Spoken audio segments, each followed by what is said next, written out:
শায়েক ঘোড়া, ব্যাং, গুইসাপ, কাকড়া মাছ খাওয়া কি জায়েজ? জেনা প্রমাণ করতে 4 জন সাক্ষী লাগে। হুজুর জনেকা এক 36 ইঞ্চি বক্তা বলেছেন, যে ব্যক্তির দাড়ি নাই বা যে ব্যক্তি দাড়ি কাটে তার নাকি 24 ঘন্টায় প্রতিটি মুহূর্ত পাপ লেখা হয়, এমনকি নামাজে দাঁড়ানো অবস্থা। অনেক লোক বিড়ি খায় এবং নামাজ পড়ে, নামাজ হবে? জন্ম নিয়ন্ত্রণের যেসব পদ্ধতি আছে, যেমন স্থায়ীভাবে গর্ভনিরোধ, ইনজেকশন, ট্যাবলেট, ফিজিক্যাল রিলেশনের সময় ব্যবহারের পণ্য ইত্যাদি। ও ফিজিক্যাল রিলেশন আবার দিচ্ছেন না। শায়েখ অনেক সময় আশেপাশে সহিহ আকীদার মসজিদ না থাকার কারণে বিদআতের সাথে এবং তাদের মসজিদে জামাতে সালাত আদায় করা যাবে? ওয়াকালে চুল পাকলে চিকিৎসার মাধ্যমে তা স্থায়ীভাবে কালো করা যাবে কি? সফরে থাকতে নামাজ কাজা হয়েছে, বাড়িতে ফেরার পর সফরের নিয়মে কাজা নামাজ আদায় করব কি, নাকি সম্পূর্ণ সালাত? পেশাব কাপড় পরলে সালাত হবে কি? শায়েখ আমার প্রশ্ন, জমি বিক্রি করার কথা বলে একজনের কাছ থেকে টাকা নিয়ে বিক্রি করার সময় অন্যের কাছে বিক্রি করে, এটা? আসসালামু আলাইকুম শায়েখ, আমার প্রশ্ন, সুদের টাকা দিয়ে মসজিদ, মাদ্রাসা, কবরস্থানে ভালোভাবে কাজ করা দান করতে পারবে কি? রুকু ও সিজদার তাসবির সাথে বিহামদিহি আস্তাগফিরুল্লাহ অর্ধেক লিখেছে, পাঠ করা যাবে কি? এবং সালাতে আউযুবিল্লাহ বিসমিল্লাহ বলে সানা শুরু করতে হয় কি? রুকু এবং সিজদার তাসবিহ সুবহানাল্লাহি ওয়া বিহামদিহি যেই মর্মে আছে, অনেকগুলো আছে, এটা পড়া যাবে। আর সালাতে আউযুবিল্লাহ বিসমিল্লাহ বলে সানা শুরু করতে হয়, জি না। আউযুবিল্লাহ এবং বিসমিল্লাহ, তাউজ এবং বাসমালা, এই দুইটা সূরা ফাতিহার শুরুতে পড়তে হয়। কিসের শুরুতে? ফাতিহার শুরুতে প্রথমবার। আর পরবর্তীতে যেই সূরাই পড়বেন শুধু বিসমিল্লাহির রহমানির রহিম, যদি সূরা প্রথম থেকে হয় আর যদি সূরা মাঝখান থেকে হয় তাহলে ইখতিলাফ আছে। কেউ বলেছে শুধু এই আয়াত শুরু করলেই হয়ে যাবে, আবার কেউ বলেছে আউযু বিল্লাহি মিনাশ শাইতানির রাজিম এটুক শুধু করবে, ইখতিলাফ আছে। ওয়াকালে চুল পাকলে চিকিৎসার মাধ্যমে তা স্থায়ীভাবে কালো করা যাবে কি? যেই ঔষধটা খাওয়া হয়, যে ঔষধটা কি করা হয়, পেটে দেওয়া হয়, ওই ঔষধের মাধ্যমে যদি চুল কালো হয়ে যায় তাতে কোনো অসুবিধা নেই। কিন্তু যেইটা লাগিয়ে চুল কালো করা হয় ওইটার অসুবিধা হলো জান্নাতে যাবেও না, জান্নাতের গন্ধও পাবে না। আর জান্নাতের গন্ধ পাওয়া যায় 100 বছরের দূরের রাস্তা থেকে। শায়েখ অনেক সময় আশেপাশে সহিহ আকীদার মসজিদ না থাকার কারণে বিদআতের সাথে এবং তাদের মসজিদে জামাতে সালাত আদায় করা যাবে? হ্যাঁ যাবে, যদি ওই বিদআত ইমামের আকীদা ঠিক থাকে। কি ঠিক থাকে? আকীদা। কিন্তু ছোটখাটো বিদআত করে, আপনি তো আর ঐক্যজোট করতে যাচ্ছেন না। জামাতে আপনার সালাত পড়াটা জরুরি, এজন্য আপনি জামাতে সালাত পড়লে যে কোনো জায়গায় আপনার সালাত হয়ে যাবে। তবে মাজারওয়ালা মসজিদে পড়া যাবে না। যে ইমাম আপনি যদি জানতে পারেন সে বলে আল্লাহ নিরাকার, আল্লাহ সর্বত্র বিরাজমান, নবী আল্লাহর নূর দিয়ে তৈরি, নবী হাজির নাজির, নবী গায়েব জানে, তাহলে ওই ইমামের পিছনে সালাত চলবে না। তাছাড়া ছোটখাটো বিদআত যদি করে তার পিছনে সালাত চলবে। শায়েখ বর্তমান সময়ে কি একটা দলের নাম বলেছেন, বুঝেছি, আমাকে পচাবেন। আমার বই, ব্যক্তিগত প্রশ্ন। জন্ম নিয়ন্ত্রণের যেসব পদ্ধতি আছে, যেমন স্থায়ীভাবে গর্ভনিরোধ, ইনজেকশন, ট্যাবলেট, ফিজিক্যাল রিলেশনের সময় ব্যবহারের পণ্য ইত্যাদি। ও ফিজিক্যাল রিলেশন আবার দিচ্ছেন না, ওটা তো এমনিই হারাম। আর স্বামী স্ত্রী যদি ডাক্তার বলে যে আপনি যদি বাচ্চা নেন তাহলে আপনার অসুবিধা আছে, আপনার প্রাণ চলে যেতে পারে, আপনার বড় ধরনের রোগ হতে পারে, এই ক্ষেত্রে সে এই জন্ম বিরতিকরণের যে কোনো ট্যাবলেট অথবা ইনজেকশন নিতে পারে। কে? যেই মহিলাকে ডাক্তার বলেছে আপনি সন্তান নিলে মারা যেতে পারেন, কিন্তু যেই মহিলার ক্ষেত্রে এই শর্ত, এই কথা নাই, ওই মহিলা, ওই স্ত্রী কখনোই এইগুলো ব্যবহার করতে পারবে না। আরেকটা পদ্ধতি আছে, যদি আপনি এটা মনে করেন যে আমার প্রথম সন্তান দুধ পান করতেছে, এবার যদি দ্বিতীয় সন্তানটাও এই বছরে হয়ে যায় তাহলে দুইজনের দুধ খাবার নিয়ে মারামারি লেগে যাবে, এক্ষেত্রে আপনি 1 বছর গ্যাপ দিলেন, ওই ক্ষেত্রে সালাফরা বৈধতা দিয়েছেন এতটুকু, এছাড়া বৈধতা নাই। কতগুলা গো শায়েক, ঘোড়া, ব্যাং, গুইসাপ, কাঁকড়া মাছ খাওয়া কি জায়েজ?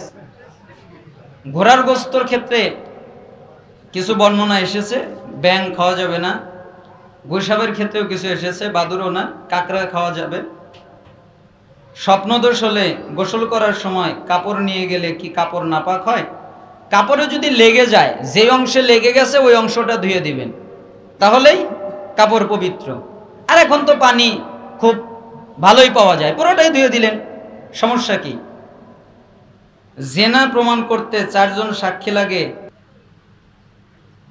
4 জন সাক্ষী লাগবে, যে 4 জন দেখেছে। অনেক লোক বিড়ি খায় এবং নামাজ পড়ে, নামাজ হবে? বিড়ি খাওয়া 1 পাপ, নামাজ পড়া নেকির কাজ। এই বিড়ি খাওয়াকে সালাফরা কেউ কেউ মদের সাথে তুলনা করেছেন, নিষেধার দ্রব্য।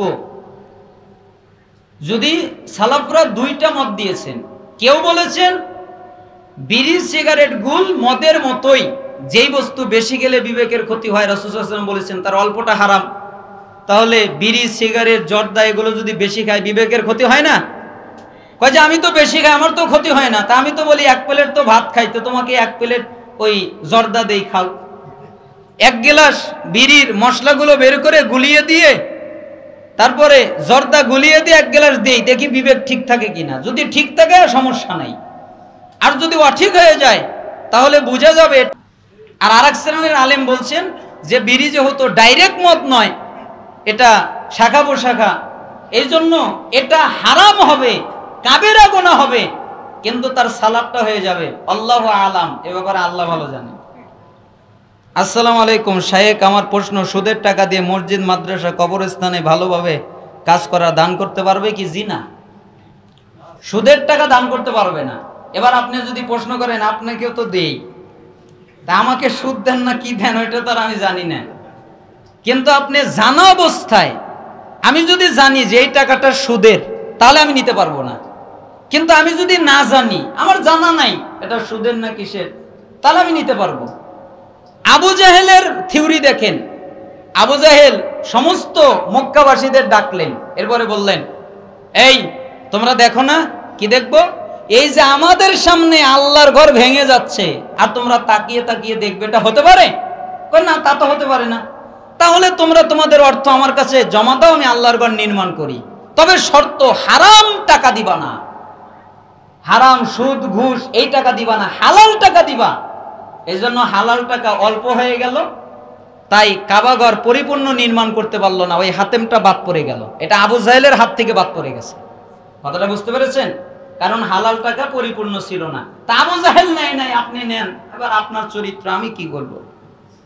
শায়েখ, আমার প্রশ্ন, জমি বিক্রি করার কথা বলে একজনের কাছ থেকে টাকা নিয়ে বিক্রি করার সময় অন্যের কাছে বিক্রি করা, এটা জায়েজ? জি না, এটা হারাম। হাদিস অনুযায়ী ছেলে মেয়েদের কত বয়সে বিবাহ করা উচিত? মেয়ে, এর জন্য তো বয়স ফিক্স নাই। এখন তো আমি যদি বয়স ফিক্স করি তা আর এক সমস্যা, কারণ বয়স একটা দেওয়া আছে 18 আর 22, তাই না? 18-র আগে ওর চরিত্র শেষ, 22-এর আগে ওর চরিত্র শেষ। মানে আমাদের সিস্টেমটা এরকম, তুই 4টা প্রেম কর, কোনো সমস্যা নাই, তুই 10টা প্রেম কর, 10টা নিয়ে, যেন ওই জাতিকে বোঝাতে পারেন। আল্লাহ নবী কোন ভাষায় খুতবা দিছেন? আল্লাহ নবীর ভাষা কি? আরবি, তাই আরবি ভাষায় খুতবা দিয়েছেন। ও ওয়াজ করেন বাংলায়, তাতে সমস্যা নাই, বই লেখেন বাংলায়, তাতে সমস্যা নাই। আর খুতবা তো আলহামদুলিল্লাহ ওয়াহদা ওয়াসসালাতু ওয়াসসালামু আলা রাসূলিল্লাহ আম্মা বাদ ইত্তাকিল্লাহ, মানে যে ব্যক্তি আল্লাহর প্রশংসা করলো, রাসূলের উপরে দুরূদ পড়লো এবং তাকওয়ার কথা বললো, খুতবা হয়ে গেল। আমরা আরবি বলি না, কতটুকু তো আরবি বলি, খুতবা তো ওই হয়ে গেছে, আগেই তো হয়ে গেছে। এই জন্য খুতবা, যে জাতি যেই ভাষা বোঝে ওই জাতিকে ওই ভাষাই বোঝাতে হবে। পেশাব কাপড় পরলে সালাত হবে কি? জি না, ওই কাপড় পাল্টাতে হবে। তবে যদি কারো রোগ থাকে, যেমন মনে করেন যে প্রস্রাব করেছে, করার পরে উঠলো, ওঠার পরে অজু করলো, ও 2-1 ফোঁটা মনে হলো যে আমার বের হয়েছে, এরকম মনে হলো, তখন রাসূল সাল্লাল্লাহু আলাইহি ওয়াসাল্লাম কি বলছেন? অজুর পরে কিছু পানি নিয়ে তার লজ্জাস্থানের দিকে ছিটা দেবে, ওটাই তার পবিত্রতা। কথা বুঝতে পেরেছেন? এইটুকু অনুমতি। তাছাড়া যদি অন্যভাবে থাকে, ওই সময় ছাড়া অন্য সময় প্রস্রাব লেগে যায়, তাহলে অবশ্যই কাপড় পাল্টিয়ে পরবে। বিতের সালাত কয় রাকাত সঠিক? 1 রাকাত, 3 রাকাত, 5 রাকাত, 7 রাকাত, 9 রাকাত, 11 রাকাত, সবগুলোই সঠিক, যেটা আপনি করতে মনে চায়।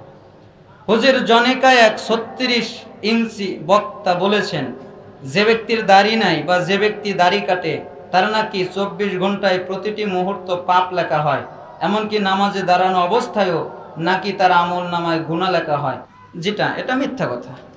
তিনি পাপ করেছেন, অন্যায় করেছেন, তার জন্য আলাদা যে গুনাহ সেটাই তিনি পাবেন, কিন্তু এর জন্য ফিক্সড নাই যে খালি পেতেই থাকবেন, এরকম ফিক্সড না। সফরে থাকতে নামাজ কাজা হয়েছে, বাড়িতে ফেরার পর সফরের নিয়মে কাজা নামাজ আদায় করব কি নাকি সম্পূর্ণ সালাত? আপনি যখন সফরে থাকবেন এই মাসালা বুঝবেন। রাসূল সাল্লাল্লাহু আলাইহি ওয়াসাল্লাম বলেছেন, এবং কি সালাফরাও বলেছেন, যারা সফরে সালাত কসর করলো না তারা কুফরি করলো। তার মানে সফরে অবশ্যই সালাত কসর করবেন, 2 রাকাত পড়বেন। 4 রাকাত পড়লে যেই নাকি 2 রাকাত পড়লে ডাবল নেকি, বেশি নেকি, এজন্য 2 রাকাতেই বেশি নেকি। সফরে থাকলে 2 রাকাত পড়বেন, কিন্তু সফর থেকে যখন বাড়িতে চলে আসবেন, যত ফেরত আসবেন, তখন আবার পূর্ণটাই আদায় করবেন। তখন 4 রাকাতই পড়তে হবে, 3 রাকাতই পড়তে হবে। 3 রাকাত তার কসর হয় না, 4 রাকাতই পড়তে হবে।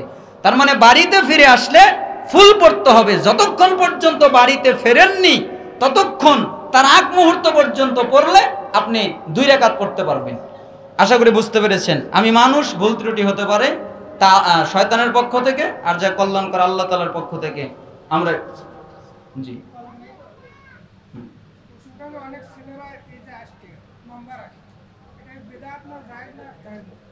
না, এটা হারাম।